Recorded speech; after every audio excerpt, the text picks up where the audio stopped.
Bonjour chers téléspectateurs, bienvenue à cette émission intitulée Questions internationales qui aborde plusieurs questions liées à la coopération entre la République démocratique du Congo et plusieurs autres pays du monde. Alors aujourd'hui, nous sommes à la résidence de l'ambassadeur de la Turquie, M. Murat Ürkül, qui nous reçoit chez lui. Bonjour Monsieur l'ambassadeur. Bonjour Fifi. Alors vous êtes le nouvel ambassadeur de la RDC, de la Turquie plutôt, et c'est depuis 6 mois déjà que vous êtes là. Comment se porte la coopération entre la Turquie et la République démocratique du Congo? Voilà, tout d'abord, bienvenue à la résidence turque. Ça fait un certain temps qu'on ne s'est pas vu et c'est toujours un grand plaisir de recevoir le Digital Congo chez nous. Et à travers vous, je tiens à présenter mes salutations chaleureuses à vos téléspectateurs, mes frères et sœurs, ici en RDC.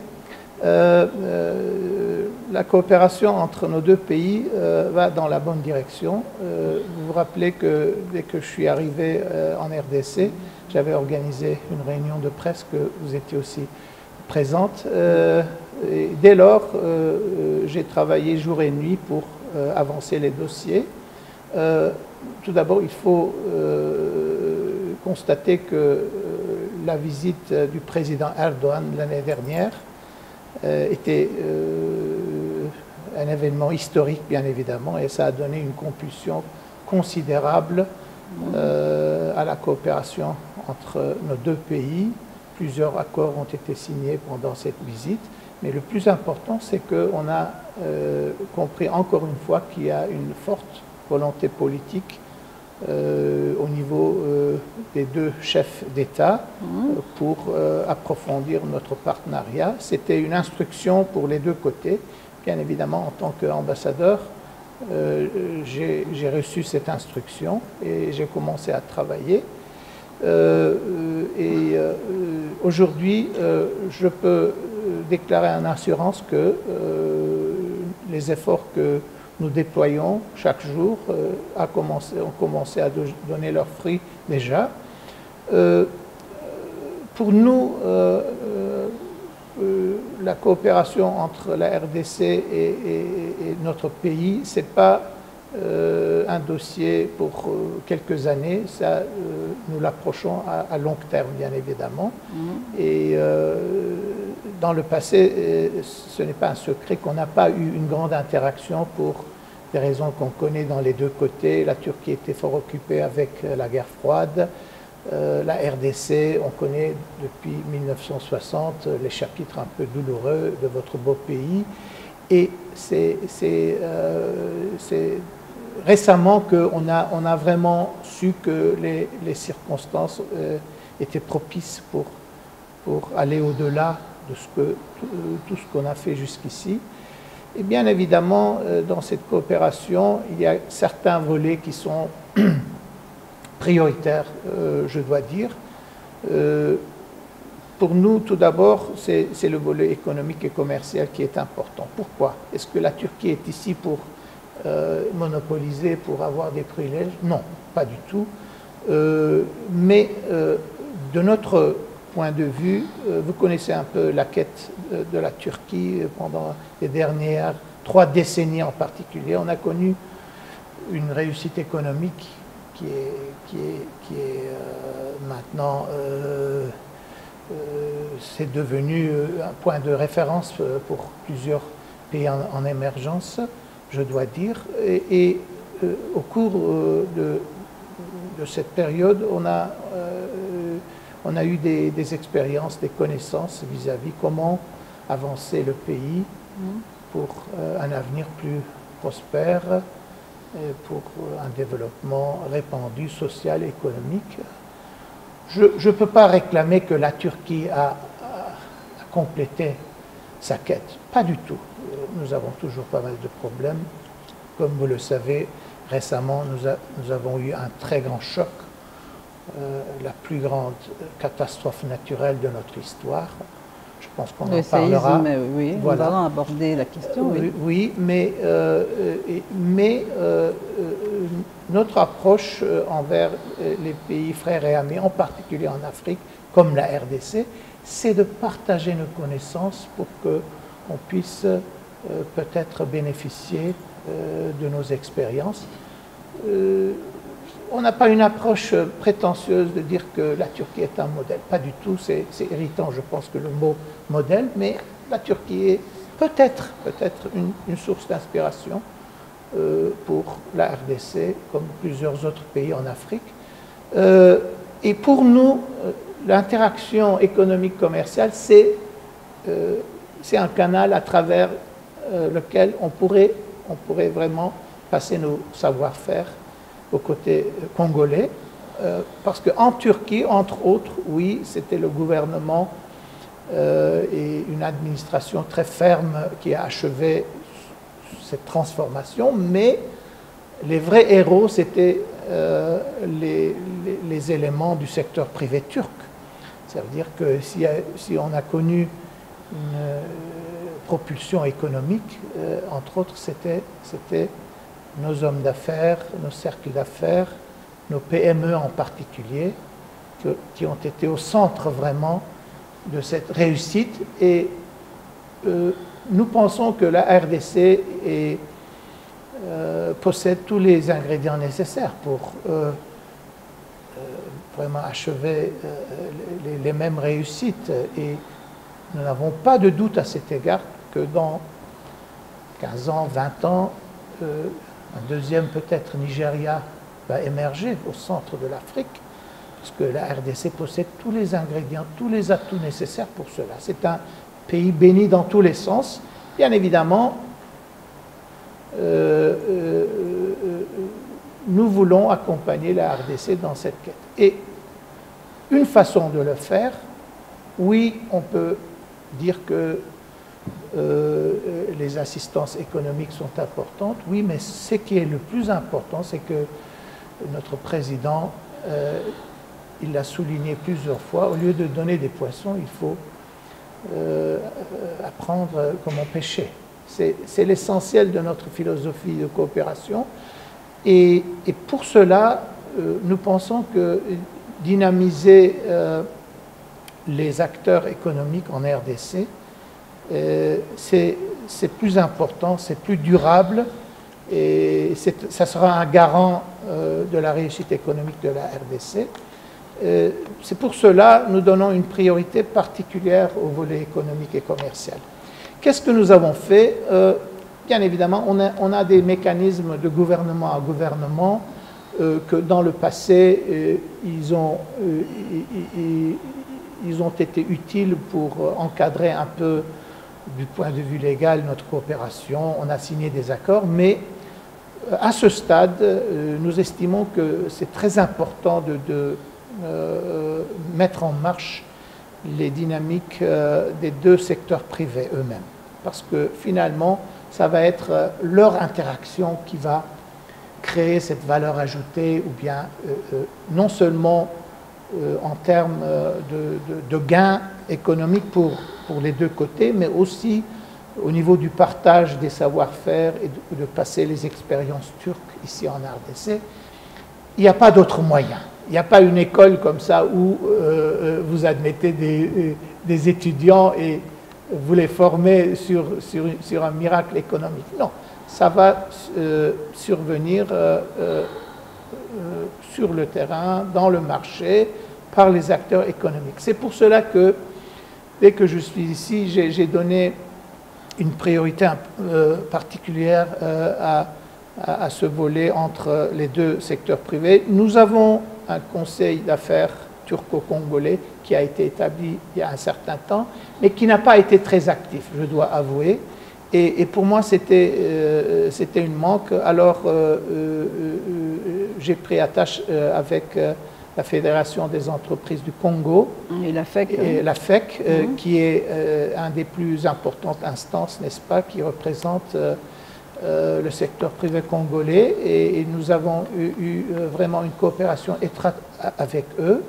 Au mois de février, il y avait une équipe de la part de FEC qui ont visité Istanbul et Adana pour rencontrer leurs homologues turcs, ça veut dire le volet turc du Conseil d'affaires turco-congolais. et ils ont eu des pourparlers très bénéfiques, je dois dire. Mon conseil aux deux côtés était de se concentrer sur des projets concrets. Parce que si on fait le tour d'horizon à chaque reprise, ça ne nous amène nulle part. Ce qui est important, de mon point de vue, c'est de créer des histoires de réussite. Parce que les histoires de réussite sont très importantes. Elles déclenchent d'autres histoires de réussite. Si, disons qu'au cours de cette année-ci, on pourrait avoir 3, 4, 5 projets concrets dans lesquels les investisseurs turcs forgent des partenariats avec des Congolais, des entrepreneurs congolais pour établir des usines, d'autres infrastructures. Ça va démontrer que nos deux secteurs privés sont capables de travailler ensemble et, le plus important, de mettre quelque chose de concret comme résultat qui va bénéficier les deux côtés. Pourquoi c'est important? Parce que dans notre propre histoire de développement économique, on a eu deux composants très importants dans notre réussite. L'un, c'était une campagne d'exportation basée sur la valeur ajoutée. Et deuxièmement, c'est un système d'incitation qui a promu l'arrivée des investissements directs étrangers. Au cours des 30-40 ans, on a travaillé fortement sur ces deux rubriques, je dois dire, et nous pensons que votre beau pays devra, d'une façon à l'autre, s'ouvrir sur le monde à travers ces deux dimensions. D'une part, c'est de pouvoir exporter plus, mais ne pas exporter seulement, comment dire, des matériaux primaires, mais des commodités basées sur la valeur ajoutée. C'est ça l'essentiel. Ça veut dire qu'il y aura besoin d'installer une capacité de production ici en RDC qui soutiendra une telle stratégie d'exportation. Et pour cela, il faudra enchanter les investisseurs étrangers, de les amener ici en RDC. De notre point de vue, les entrepreneurs turcs sont très intéressés. Ils suivent de très très près votre émergence. Oui. Et tout le monde parle que, voilà, comme vous le dites souvent, le géant s'est réveillé, est en marche. Et bien évidemment, aussi, les cercles d'affaires en Turquie sont fort intéressés. On en parlera peut-être plus concrètement un peu plus tard. Mais ça veut dire que c'est à travers des projets concrets comme ça, des partenariats, qu'on va aussi aider une telle stratégie, mais aussi, comme je viens de le dire, encourager d'autres cercles, non seulement peut-être les Turcs, il y aura d'autres investisseurs étrangers qui vont dire, voilà, si les Turcs achèvent cela, on pourrait aussi faire ça.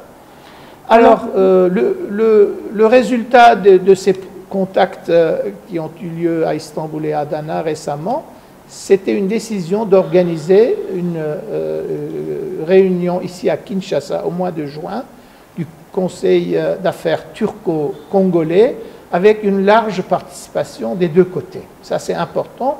Et le but, c'est de pouvoir déterminer ces quelques projets concrets de priorité dans lesquels les investisseurs turcs et les entrepreneurs congolais pourraient rejoindre leur puissance. Et nous sommes toujours pour des partenariats ici en RDC. Nous ne défendons pas les modèles un peu, comment dire, un peu solo. Chaque jour, je parle aux entrepreneurs turcs et je leur conseille de trouver un bon partenaire congolais, n'est-ce pas, et de faire cette marche ensemble, parce que c'est essentiel, non seulement pour le partage des gains, partage de savoir-faire, mais aussi c'est vrai qu'un investisseur étranger ne pourrait pas naviguer si facilement dans un pays étranger sans avoir l'accompagnement d'un partenaire local. C'est ça notre philosophie générale. Alors, je suis très content que au mois de juin, Inch'Allah, nous allons voir les fruits de tous ces efforts. Nous pourrons, j'espère bien, annoncer certains projets qui vont servir les buts que je viens de décrire. Ici à Kinshasa, déjà, les entreprises turques sont fort présents. Certains ne sont pas très visibles parce qu'ils sont toujours en train de négocier c'est là les que contrats. Je voulais en arriver. Il est retombé vraiment de cette coopération, parce que je vois bien que la coopération sur le plan économique intéresse beaucoup la Turquie. Les retombées vraiment, qu'est-ce qu'on peut retenir comme retombées de cette coopération économique?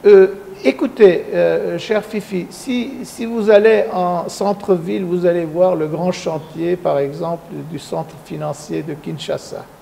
Le protocole a été signé pendant la visite du président Erdogan l'année dernière. Et déjà maintenant, on peut voir le silhouette de ce grand complexe. C'est entrepris par une société turque, très performante, je dois dire. J'ai visité le chantier et dans la période à venir, nous allons inspecter à un certain moment, on m'a dit, avec le grand honneur de la présence de son Excellence le Président Tshisekedi. Le but, c'est, si je ne me trompe pas, c'est d'inaugurer ce complexe qui couvre non seulement le ministère des Finances, un centre de congrès, un hôtel, il y a d'autres composants. C'est un large complexe et le but, c'est de l'inaugurer début décembre de cette année-ci, 2023. Alors c'est déjà, ça démontre, et c'est avec un financement qui a été amené par le côté turc, ça démontre très concrètement qu'est-ce que notre coopération économique commerciale pourrait apporter ici de façon très visible. Je pense que par exemple ce complexe sera un des symboles de notre partenariat approfondi, je dois dire. Il y a d'autres projets poursuivis par les entreprises turques, par exemple la création d'un système de transport intégré, de transport fluvial. Non seulement l'achat des bateaux, mais la création des terminaux flottants, et puis un système de transport pour les passagers, mais aussi des biens. C'est toujours en processus de négociation, on n'a toujours pas finalisé. Le protocole a été déjà signé aussi pendant la visite du président Erdogan. Ça prend un peu de temps, mais disons que... Là, c'est pour permettre le trafic depuis la Turquie, ou ici en RDC seulement? Pardonnez-moi, j'ai... Je dis le système de transport fluviaux et tout, je ne sais pas. C'est pour permettre en fait, le trafic relié la Turquie à Kinshasa ou je ne sais pas. Non, ce système intégré, c'est seulement pour l'utilisation locale. Ça veut dire que ce n'est pas seulement Kinshasa soi-même, mais c'est vers Matadi, c'est d'autres directions. C'est d'utiliser le fleuve Congo qui n'a pas été suffisamment apprécié jusqu'ici, je comprends. Alors, c'est un projet très important. Ça va changer la qualité de vie des Quinois, des Quinoises, je dois dire, parce que avec un tel système, vous pouvez voyager plus facilement, même aussi à Brazza, ailleurs. Et c'est en cours. Ils sont déjà ici, cette entreprise en question turque. Ils continuent leur pourparlers et nous espérons que dans les meilleurs délais, on pourra avoir aussi l'étape actuelle de commencement des travaux, bien évidemment. D'autre part, par exemple, il y a une autre entreprise turque qui est en négociation avec le gouvernorat de Kinshasa vis-à-vis la création d'un système d'assainissement qui est très très important. à chaque reprise, malheureusement, quand il y a des pluies torrentielles, il y a le même problème parce que les déchets bloquent les canaux, tout ça. Alors, c'est une priorité. La dernière fois qu'on a eu cette calamité ici à Kinshasa, moi j'étais très touché, très touché. C'est à chaque pluie. Voilà, et puis il pleut abondamment, oui. Et c'est dans ce sens, nous donnons priorité à de tels projets parce que ça va apporter quelque chose de bien pour la population elle-même. Très bien, oui. C'est très important, mais sur ce dossier aussi, les pourparlers continuent. Nous veillons de près, bien évidemment, parce que ça a été, le protocole d'intention, ça a été signé pendant la visite de notre président.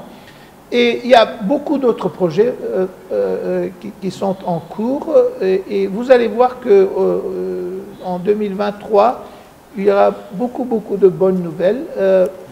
Ça prend un peu de temps, ça il faut l'admettre, parce que je ne vais pas blâmer personne ici. C'est comme ça, les affaires, ils prennent du temps, c'est normal. En RDC aussi, ça prend du temps, en Turquie aussi, ça prend du temps.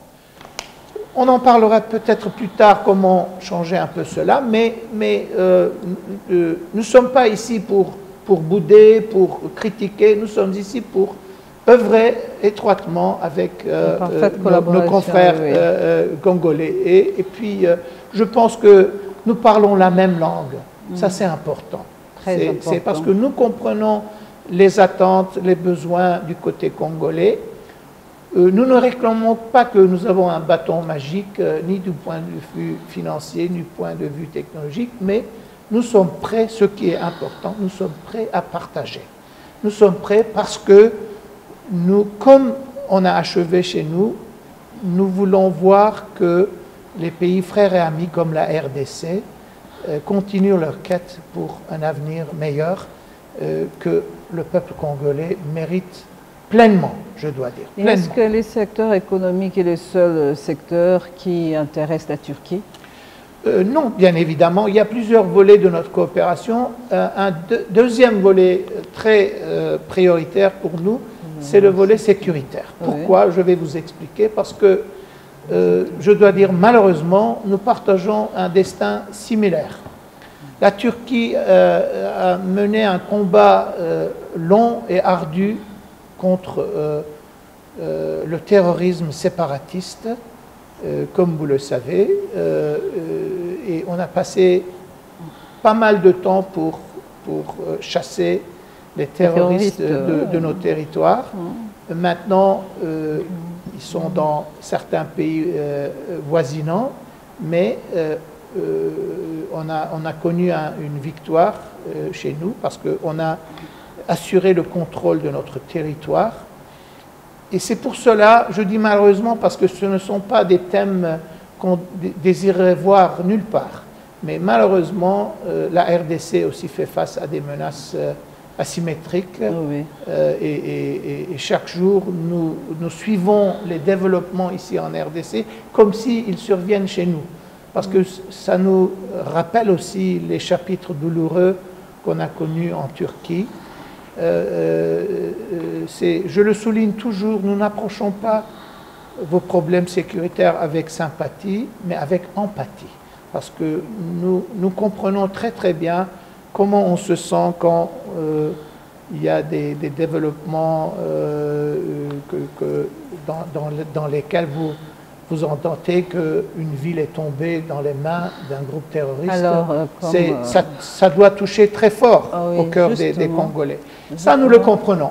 Mais comme le volet économique, notre philosophie est similaire.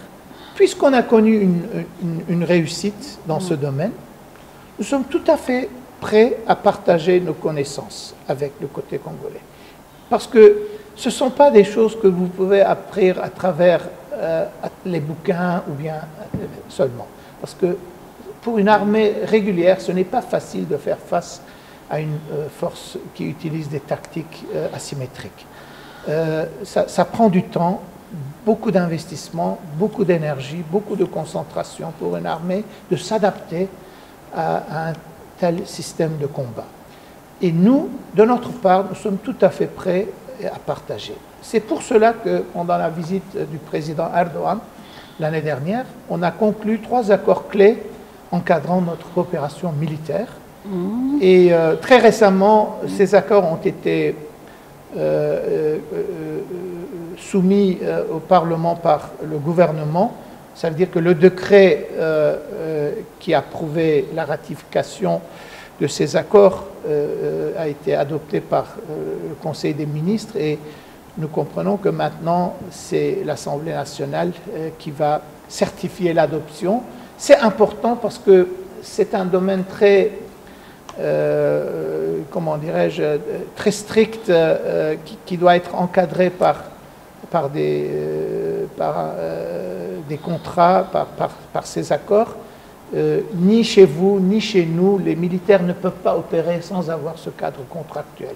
C'est pour cela que la mise en œuvre de ces accords pour notre coopération militaire sont primordiales. Je ne peux pas le souligner suffisamment, mais ça va dans la bonne direction.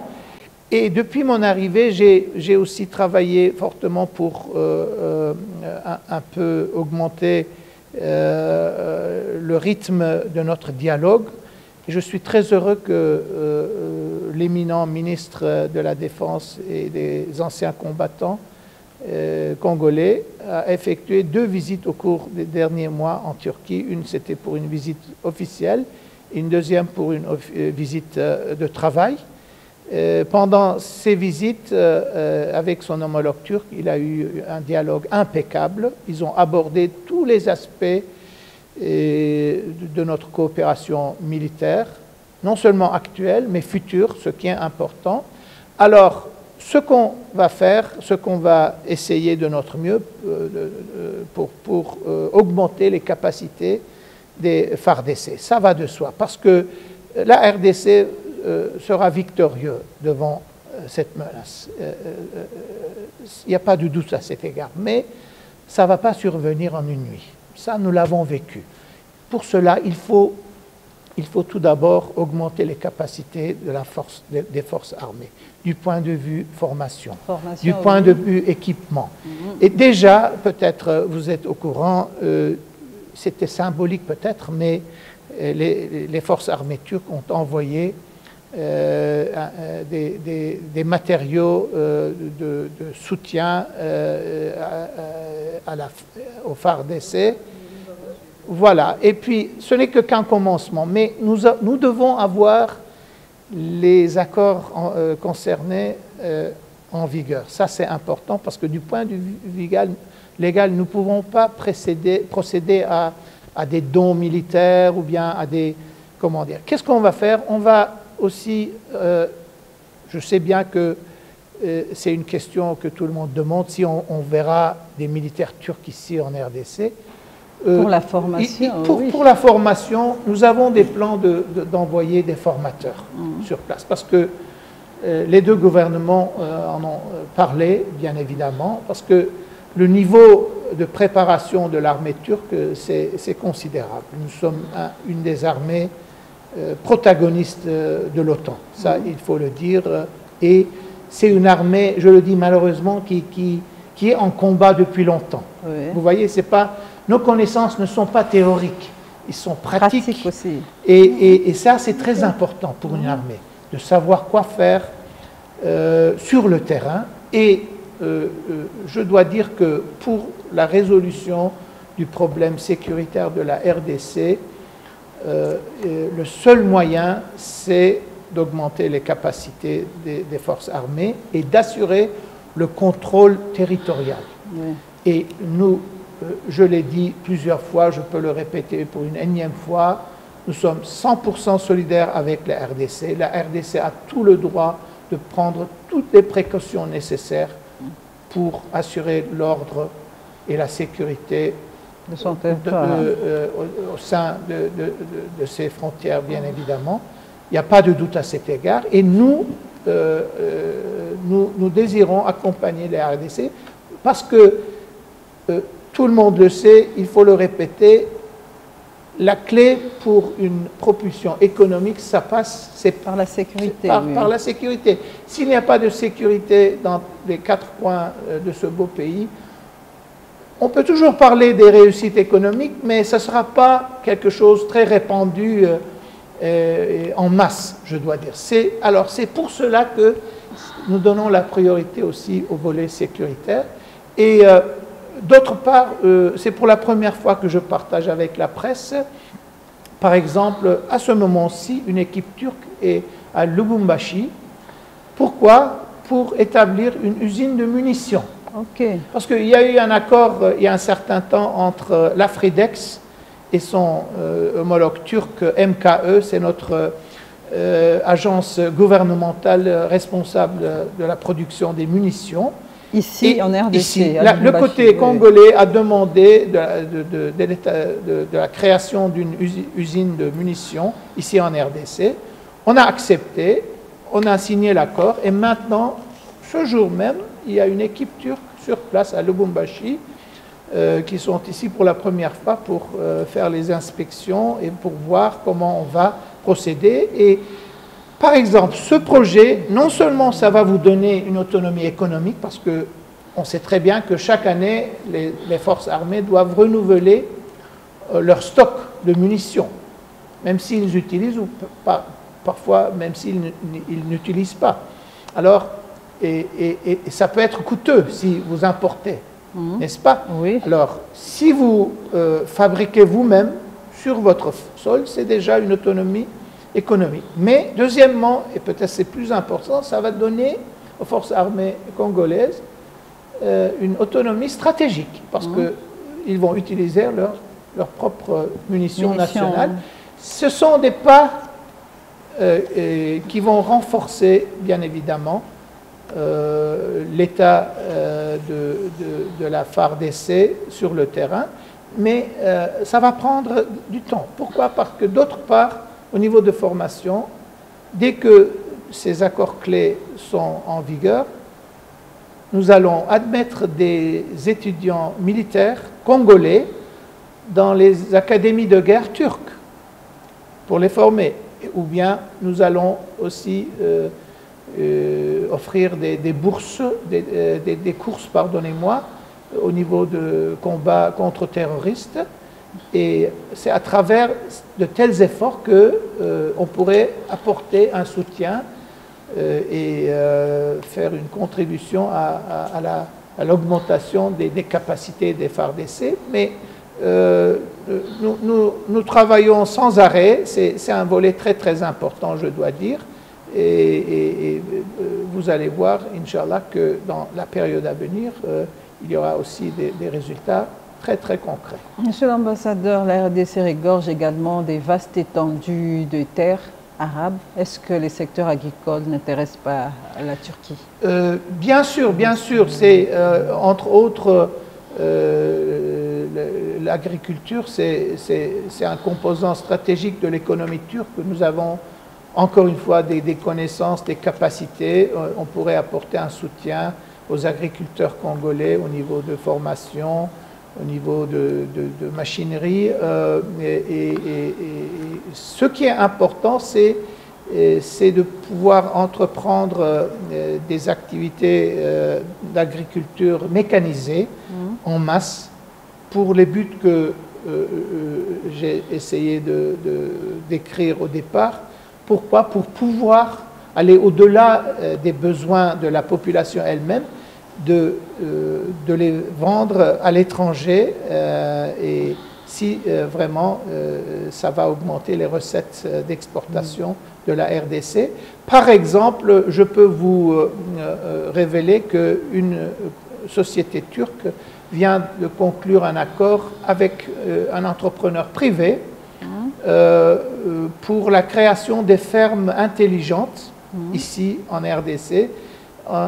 C'est quoi une ferme intelligente? C'est tout d'abord c'est de promouvoir la sériculture, ça veut dire la culture sous les serres, n'est-ce pas? Où la température, l'irrigation, vaporisation, tout est contrôlé de façon centralisée. Et ça donne la possibilité de cultiver, n'est-ce pas, des produits qui normalement qui ne pourraient pas exister en RDC à cause, n'est-ce pas, du climat ou bien et ça va élargir l'éventail de vos exportations agriculture. Et ils vont aussi promouvoir l'agriculture mécanisée. On m'a dit que c'est pour un terrain de 6000 hectares. Je pense que c'est considérable. Ça va être un bon exemple où les Turcs pourraient apporter la technologie, le savoir-faire et le côté congolais pourrait bénéficier des résultats. On m'a dit que très bientôt, j'aurai la chance d'assister à la cérémonie de la pose de la première pierre pour ce projet. Et si c'est le cas, je vais vous sensibiliser. Là, oui. Voilà.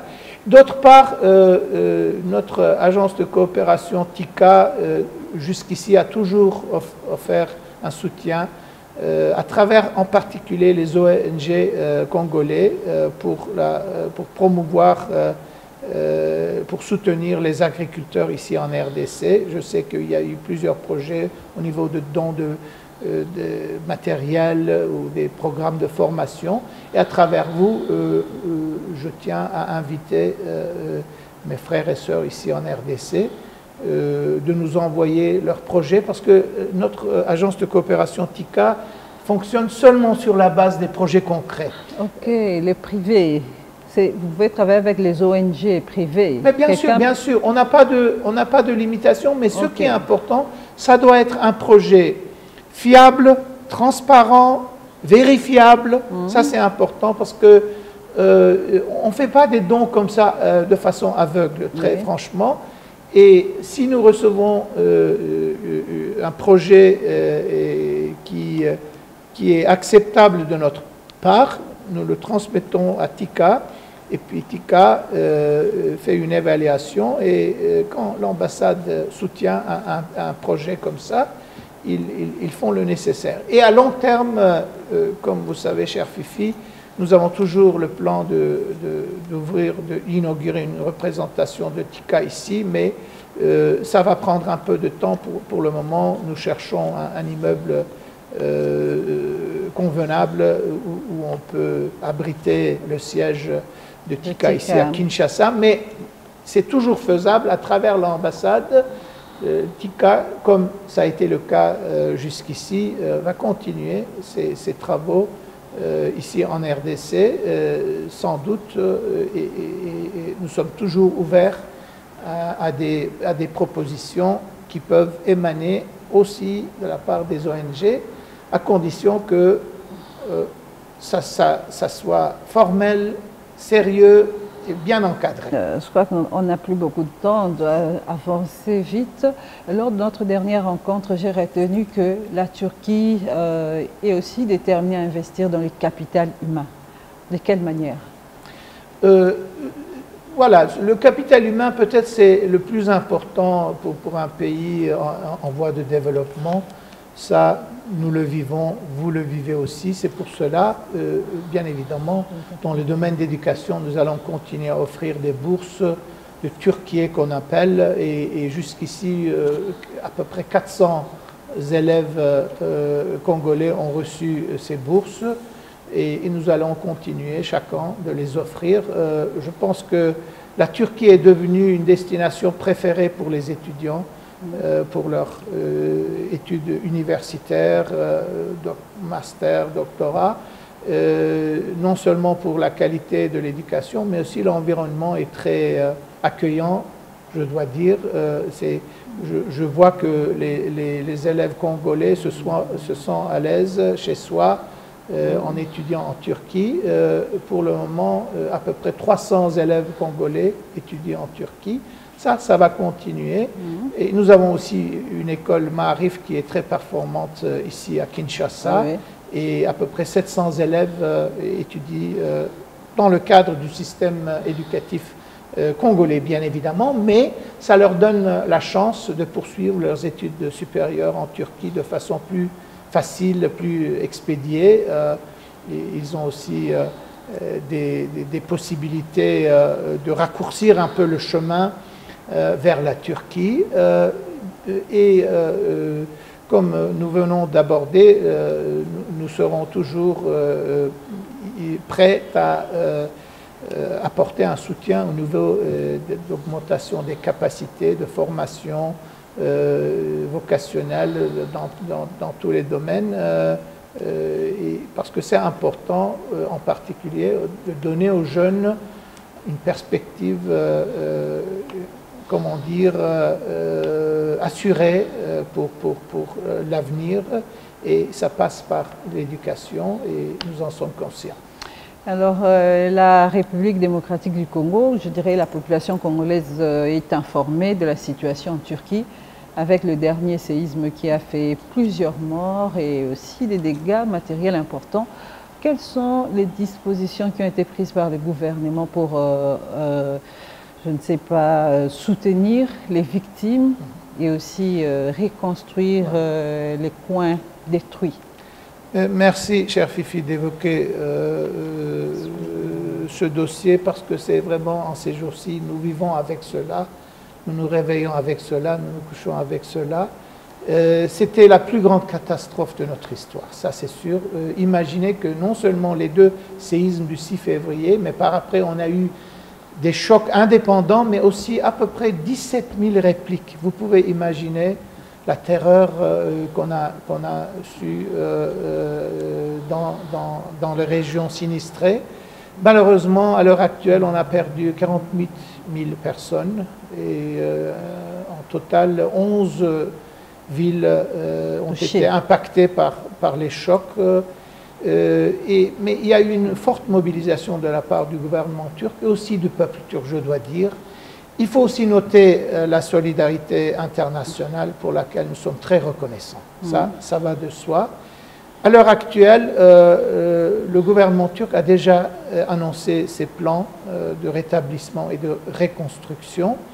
Dans un an, nous allons reconstruire les foyers des rescapés. Ça va être un total de 650 000 logements devraient être reconstruits. Et en le faisant, bien évidemment, on va aussi apprendre des erreurs du passé, on va améliorer les méthodes, on va faire le nécessaire.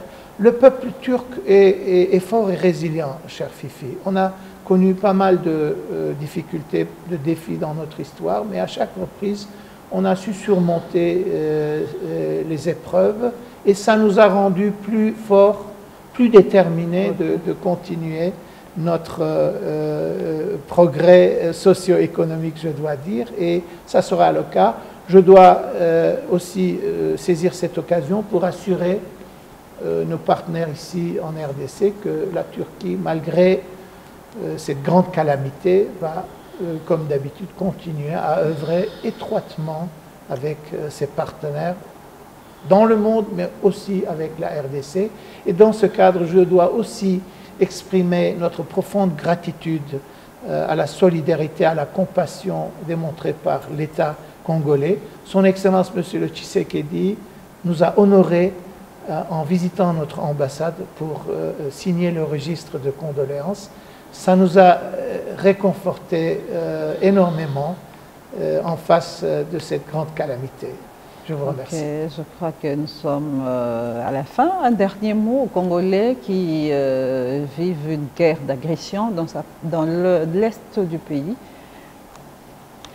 Bien évidemment, nos cœurs battent pour vous, nos chers frères et sœurs, en particulier dans les provinces à l'est.